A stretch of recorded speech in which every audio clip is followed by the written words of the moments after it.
అధ్యాయము 11 10 రూపాయల ద్రోహి. విచారణ. కన్నన్ కోపంతో ఉన్న గ్రామస్తుల మధ్య నిలబడ్డాడు. డానియల్ తుపాకీని స్థిరంగా పట్టుకున్నాడు.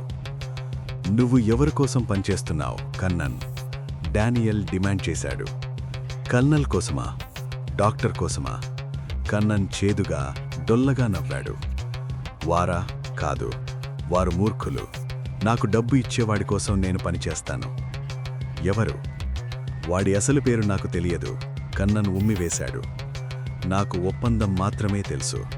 ప్రతి వారం ఇంగ్లండ్ నుండి సరుకు వచ్చినప్పుడు నేను డిపోలోకి దొంగతనంగా వెళ్తాను.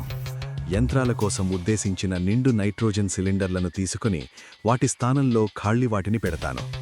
ఆపై నేను వాటిని కోట వెనుక ద్వారం వైపు నడుపుతాను. ఎందుకు? డానియల్ అడిగాడు. నీ సొంత దళాన్ని చంపడానికి ఎందుకు సహాయం చేశావు? 10 రూపాయలు, కన్నన్ వెటకారంగా అన్నాడు. అది స్పష్టమే అన్నట్లుగా భుజాలు ఎగరేస్తూ. ప్రతి డెలివరీకి అతను నాకు 10 రూపాయలిస్తాడు. అది బ్రిటిష్ ఆర్మీ నాకు నెలలో ఇచ్చేదానికంటే ఎక్కువ. నేను పేదవాణ్ణి డిటెక్టివ్.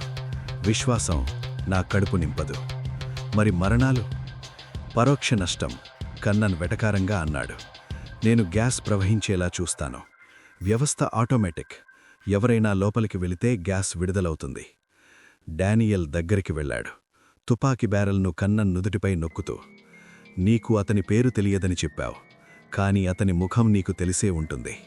నీకు డబ్బు ఎవరు ఇస్తారు? కన్నన్ సంకోచించాడు. అతని మెడపై చెమట కారుతోంది. అతను దూరంగా ఉన్న గవర్నర్ భవనం వైపు చూశాడు. ప్యాలెస్లోని నీడ. కన్నన్ గుసగుసలాడాడు.